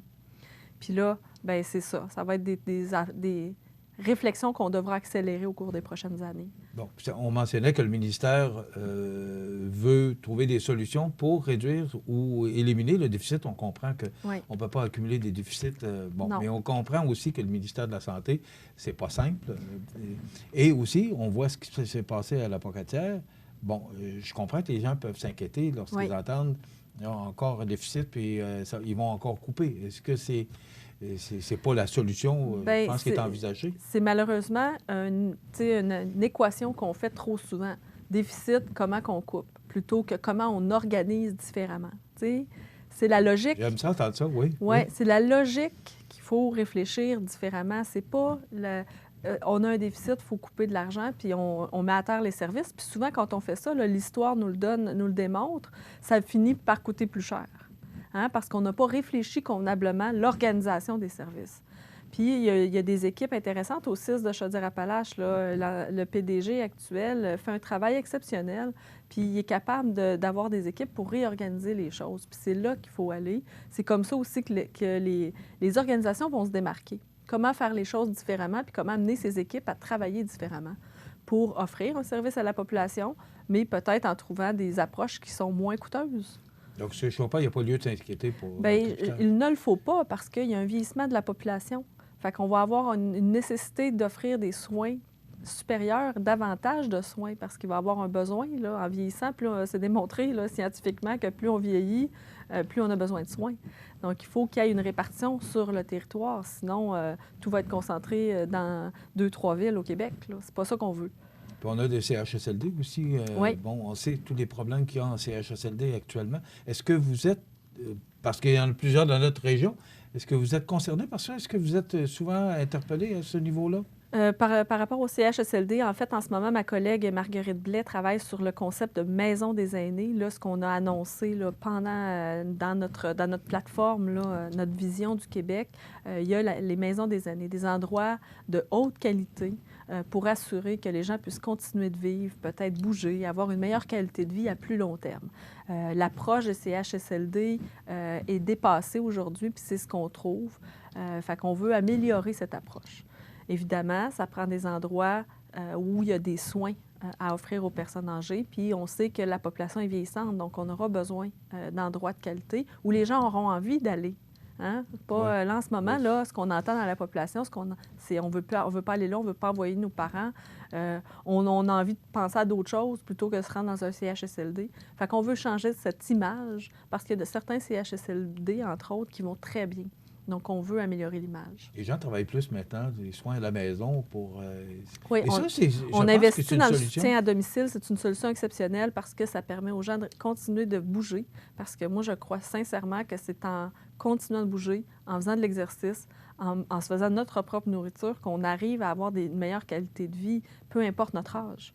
Donc, c'est dans cette perspective-là qu'on préfère soutenir à domicile. Puis, dans les dernières années, on a vu un investissement important. Puis, nous, on va continuer d'investir en matière de soutien à domicile parce que les gens veulent rester chez eux le plus longtemps possible. Oui. Puis, il y a moyen de réfléchir aussi d'habiter chez soi ou d'habiter peut-être avec d'autres gens ensemble, de partager des services. Il faut réfléchir, là, l'approche de l'habitat, peut-être, du fait que notre population est vieillissante. On va changer un petit peu de sujet. Oui. Parce que la dernière fois que vous êtes venu nous voir, vous partiez, je pense que c'est le lendemain, le 4 juillet, oui. Vous partiez en mission sur l'économie sociale à Paris. Oui.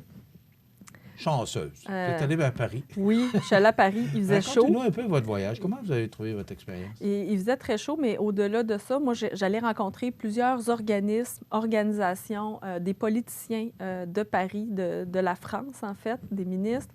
J'allais aussi participer à un événement qui s'appelait Pacte for Impact sur l'économie sociale et les coopératives, comme vous le mentionnez. J'allais donner une conférence là-bas. Donc, j'ai rencontré des organisations, des projets, des initiatives, justement pour mieux occuper notre territoire, pour garder nos services de proximité. Comment on fait pour garder nos services de proximité? Comment la France innove en matière d'économie sociale, en matière d'accélérateurs d'entreprises aussi dans les régions. Donc ça, j'ai trouvé ça fort intéressant. Ça m'a donné beaucoup d'idées pour le Québec.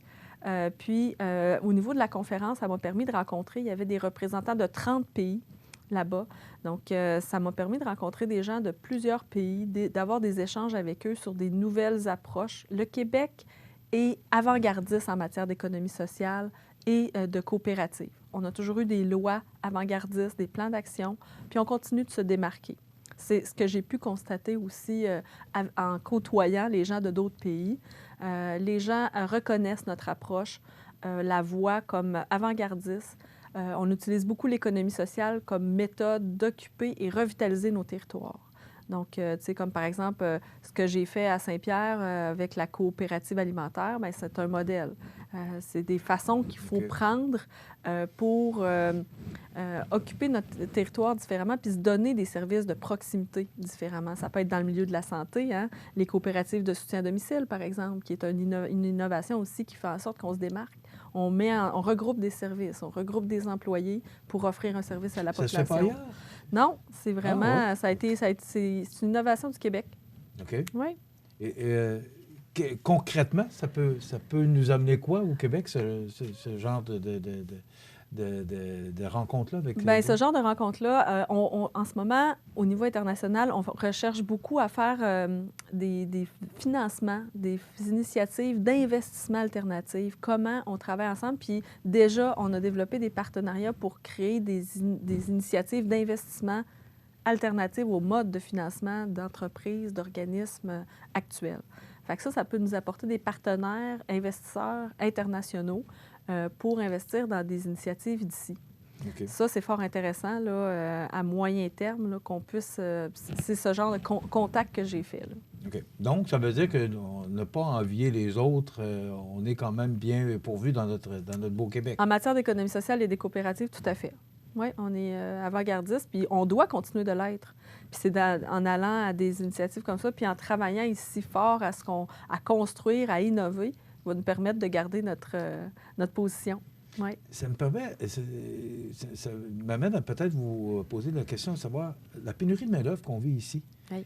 Est-ce que eux, ces autres pays-là, vivent ce même problème-là que nous ici au Québec ou au Canada? Bien, il y a l'Italie, le Japon, le Canada, qui sont des pays où ils ont leur population vieillissante et plus grande que la population naissante. Fait que c'est des pays avec lesquels qu'on a intérêt à observer. Le Japon, entre autres, est avant-gardiste à ce niveau-là, puis ils ont un petit peu plus d'avance sur leur population vieillissante que nous. D'ailleurs, j'ai rencontré pendant ma mission à Paris la ministre de l'Emploi de l'Italie. Puis on a eu de très bons échanges sur comment l'intérêt qu'on a de travailler justement avec les personnes plus âgées, de les maintenir en emploi, puis comment l'économie sociale peut favoriser ça plutôt que l'économie traditionnelle. Hein? L'économie sociale peut permettre d'avoir des horaires plus flexibles. On constate que c'est plus humain de travailler dans des entreprises d'économie sociale que de travailler dans des entreprises traditionnelles où on recherche la performance pour la performance. Donc ça peut être intéressant quand on a une population vieillissante. Puis c'est un peu ce genre de discussion que j'ai eue avec l'Italie, qui eux aussi connaissent un vieillissement de la population important. Donc on n'est pas tout seul à vivre ce problème de main-d'œuvre? Pas du tout, mais c'est sûr qu'on n'a pas les... Puis en Italie, ils ont une crise économique qu'on n'a pas eue. Donc ça fait en sorte qu'eux, ils ont peut-être moins ce problème de main-d'œuvre que nous. Okay, oui, c'est vrai. Puis eux, ils ont un fort passé syndical aussi. Donc, tu sais, puis... donc, c'est pas tout à fait... On peut pas faire copier-coller, là. Mais il y a des ressemblances qu'on peut aller chercher, puiser à travers leur expérience. Et par rapport à notre comté, la Côte-du-Sud, oui. On sait qu'il y a des problèmes criants. Il y a beaucoup d'organisations pour la recherche d'emploi dans la région. Oui. Est-ce que vous êtes interpellé par les entrepreneurs, les entreprises pour leur venir en aide ou on sait que on veut changer les règles d'investissement au Québec, là. Oui. Mais est-ce que ça avance? Est-ce qu'on commence à aider nos entrepreneurs? Parce que il y a des entreprises qui ont vraiment de sérieux problèmes de main-d'œuvre. Mon collègue Jean Boulet, ministre de l'Emploi, a entrepris, dès son arrivée en poste, il a appelé ça la grande corvée. Il rejoint chaque entreprise une à une, puis pour trouver quels sont les besoins en matière d'emploi, puis comment on peut répondre à ces besoins. Au ministère de l'Économie, on travaille fort avec un programme qui s'appelle Industrie 4.0. Comment on peut industrialiser, mécaniser, automatiser les façons de faire. Puis ici, on a un exemple important avec Marquis, hein, qui a investi énormément dans l'automatisation des procédés, qui fait en sorte qu'on donne des meilleurs emplois. Puis nous, ça rejoint exactement ce que M. Legault veut amener, des emplois de qualité, des emplois bien rémunérés au Québec pour attirer des cerveaux puis des gens. C'est un peu ça que Marquis fait, hein? A automatisé les procédés de base, puis a replacé, relocalisé les employés à des postes de plus haut niveau, avec des formations, avec une augmentation de salaire, qui fait en sorte qu'ils n'en ont pas de pénurie de main-d'œuvre chez eux, là. Hein, ils conservent leurs employés, ils les déplacent dans des postes plus stratégiques, puis ça va bien. Ça va très bien. Ils font des achats, ils font des acquisitions. Oui, ils font des acquisitions, ils se développent. Ils sont un peu partout au Canada, aux États-Unis. Donc, c'est de l'argent qui arrive d'ailleurs, c'est de l'argent neuf. Donc, ça, c'est encore plus intéressant quand on arrive à exporter ou à amener des investissements de l'extérieur pour le Québec. Ça fait augmenter nos revenus, là. C'est vraiment intéressant. Est-ce que vous avez un œil sur ce qui se passe actuellement dans les entreprises de la place là, par rapport à l'emploi? Oui, juste avant l'été, j'ai rencontré là, quelques entrepreneurs. Puis j'aime beaucoup là, faire des déjeuners avec les entrepreneurs. Je vais multiplier pour avoir là, leur écho, leur vision. Qu'est-ce qu'on peut faire différemment? Qu'est-ce qu'on peut faire de mieux? Pour moi, c'est important de faire ça, de rester connecté avec les gens qui, au quotidien, vivent les réalités, vivent des enjeux différents, puis ont sûrement des solutions à proposer. Beaucoup nous disent que la solution, c'est l'immigration. Oui, ça, je suis d'accord. Puis on est en train de travailler à faciliter ça là, avec notre loi sur l'immigration. Mais ça ne règle pas tout, exactement. Il faut diversifier nos façons de prévenir là, la pénurie de main-d'œuvre, entre autres en intégrant, en intéressant, dans le fond, des personnes plus âgées, de 65 ans, je crois que c'est 65, excusez-moi, j'ai un petit blanc, et plus, au marché du travail. Donc ça, en gardant aussi ces gens-là qui ont quand même une expertise, une sagesse, une expérience, ça peut combler les problématiques qu'on connaît au niveau de la main-d'œuvre. On va toucher un autre problème. On a parlé de main-d'œuvre. On n'a pas juste des problèmes, là, mais non, quand vous venez, il faut parler un peu des problèmes et des solutions, parce que je trouve ça le fun que vous nous parliez aussi de solutions. Récemment, on a parlé de dévitalisation des municipalités du Québec. Oui. À ma grande surprise, probablement la vôtre également, il a été mentionné pour Côte-du-Sud, Saint-Fabien-de-Panay. Oui. J'ai été surpris. Maintenant, c'est un problème. Oui. Il est réel. On a parlé de la fermeture de l'école de Sainte-Lucie-de-Beauregard. Oui. C'est une réalité. Je suis resté surpris un peu par Saint-Fabien-de-Panay parce que Saint-Fabien-de-Panay est quand même actif. Il se passe beaucoup de choses à Saint-Fabien, dans d'autres municipalités aussi. Mais on sait qu'il y a d'autres municipalités qui vivent la dévitalisation. C'est facile à dire, ça. Alors, qu'en est-il? Qu'est-ce qu'on fait? Est-ce que c'est aussi criant qu'on le dit? Est-ce qu'il y a lieu de s'inquiéter? Oui, il y a lieu de s'inquiéter parce que depuis les 15 dernières années, on a abandonné les régions, les communautés plus rurales. On a abandonné au niveau des services? Au niveau des services, au niveau des politiques publiques. On a énormément investi d'argent dans les grands centres. On a facilité la fusion municipale des grands centres, ce qui a occasionné un regroupement de services puis un rapport de force face au gouvernement très important, comparativement à une communauté comme Sainte-Lucie, même Montmagny, n'a pas les mêmes ressources que Montréal ou Québec pour aller chercher des subventions, parce qu'on fonctionne par subvention. Ça, c'est le problème du gouvernement. On ne devrait peut-être pas fonctionner par subvention. Fait que ça creuse l'écart entre les communautés rurales et les communautés urbaines. Les politiques publiques facilitent la vie en ville plutôt que la vie en milieu rural. Donc, tout ça, c'est ce qu'on a comme travail à transformer. Il faut renverser la vapeur pour s'assurer que, moi je parle beaucoup de services de proximité, pour s'assurer qu'il y ait des services de proximité, que les populations peuvent vivre partout, se répartir sur le territoire. On a un grand territoire et on doit l'occuper, notre territoire. C'est important d'occuper le Québec. On ne peut pas juste dire qu'on va habiter à Québec-Montréal, puis le reste, ça va être des champs puis des forêts. Je pense que c'est important qu'on soit habité, qu'on puisse être là. C'est ce qui rend dynamique le Québec aussi. Qu'on puisse... Donc, c'est sûr que l'article, la voix du consultant est un peu exagérée dans l'article du Journal de Québec. Il faut se le dire. Quand il a nommé les 200 municipalités, ça n'avait pas de bon sens. Mais... Montjoli, puis il y a vraiment des municipalités qui nous ont surpris. Ça a piqué au vif les municipalités aussi, avec raison. Parce que les municipalités travaillent fort pour maintenir, pour travailler, pour développer des services. Mais on doit travailler de notre côté, au niveau du gouvernement, à faciliter cette vie en milieu rural, cette vie dans les communautés, puis assurer qu'il y ait une revitalisation. Moi, ce que je pense, c'est qu'il manque de vision. Depuis 15 ans, on a abandonné les régions.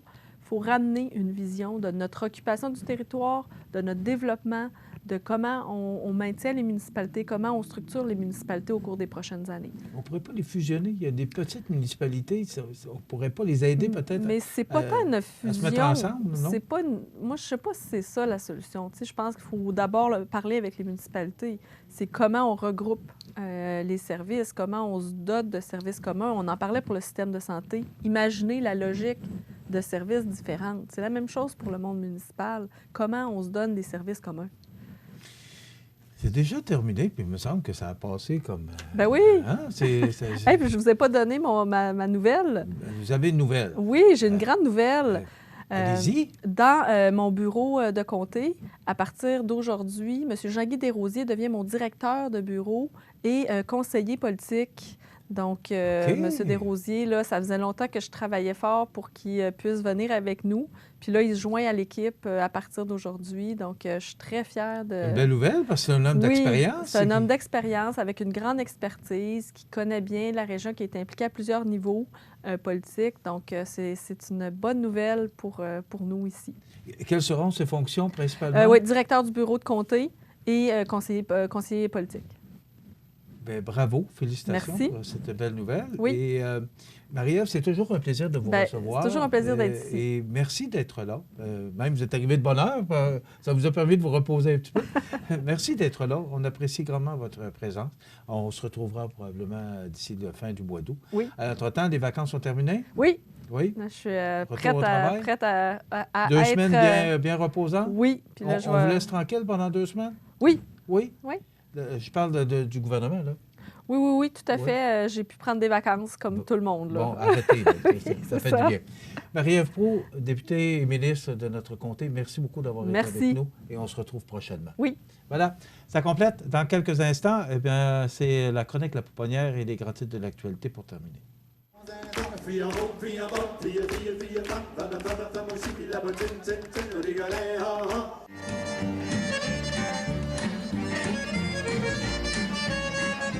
Can you begin to make it better?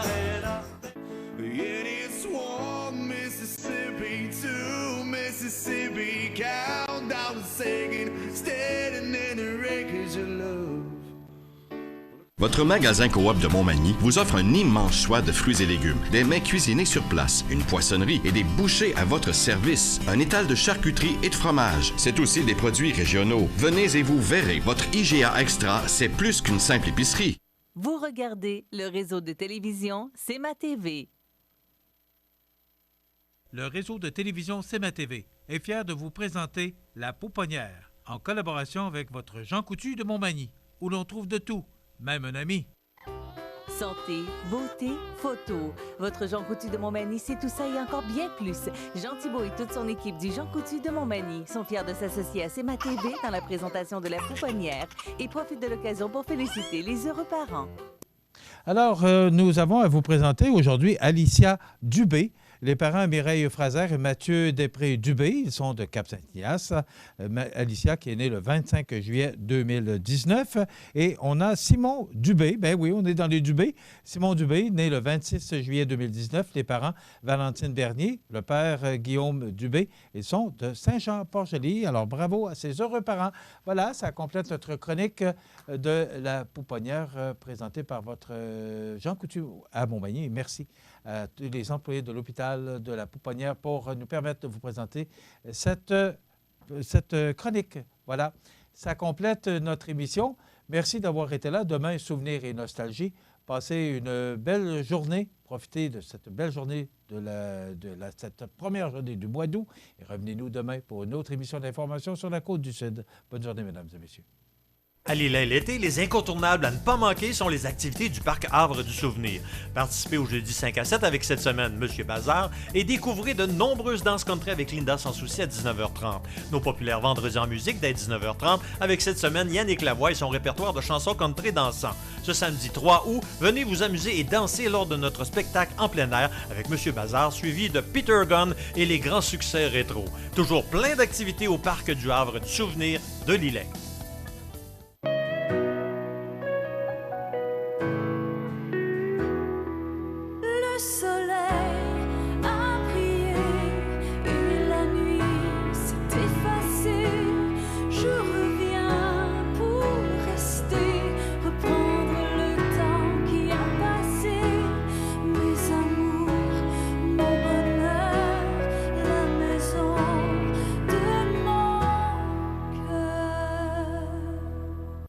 Votre magasin Coop de Montmagny vous offre un immense choix de fruits et légumes, des mets cuisinés sur place, une poissonnerie et des bouchers à votre service, un étal de charcuterie et de fromage. C'est aussi des produits régionaux. Venez et vous verrez, votre IGA Extra, c'est plus qu'une simple épicerie.